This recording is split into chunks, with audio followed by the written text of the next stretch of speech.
Is null and not null. Is null means कि आप उसमें जब भी आप डेटा एंटर कर रहे हो, टेबल में आप डेटा इंसर्ट कर रहे हो, तब उस कॉलम को खाली छोड़ सकते हो। नॉट नल मीन्स कि आपको उसके अंदर कोई ना कोई वैल्यू देनी ही पड़ेगी। चलिए एग्जाम्पल के साथ इलेबोरेट करते हैं। अब जैसे यहाँ पर एक टेबल लिया है जिसमें हम select data with null value कर रहे हैं, तो यहाँ पर नेम लिया है, एज लिया है और जेंडर लिया है।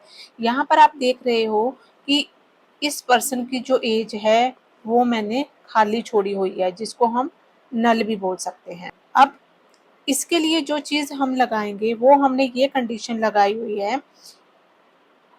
वेयर एज इज नल। अगर मैं इस पे ये कंडीशन लिखूंगी select star from this is my table name where age is null, तो इसमें सिर्फ मेरा यही डेटा सामने शो होगा। क्यों? क्योंकि इसी में ही कोई वैल्यू नहीं है।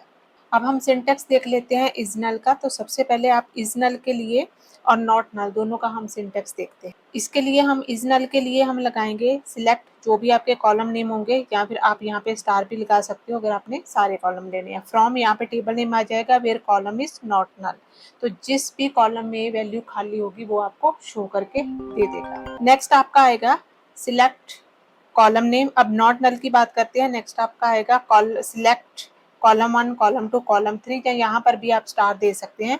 फ्रॉम टेबल नेम जो भी आपका टेबल नेम रहेगा, where column is not null, तो इनके अकॉर्डिंगली आपका आउटपुट शो हो जाएगा।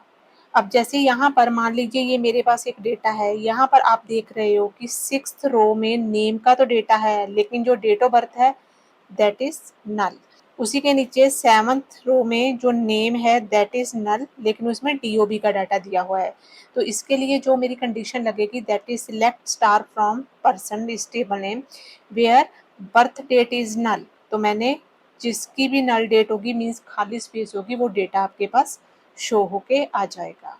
अब यहाँ पर अगर मैं ये लगा दूँ select star from table name where name is not null, तो यहाँ पर आप देख रहे हो किसी का भी स्पेस नहीं दी हुई, मीन्स कोई भी रो खाली नहीं है, सब सेल में कोई ना कोई नेम का डेटा दिया हुआ है, तो ये सारे का सारा टेबल आपका शो हो जाएगा। अब ये जो कंडीशन है वो सिर्फ नेम पे इम्प्लीमेंट हो रही है।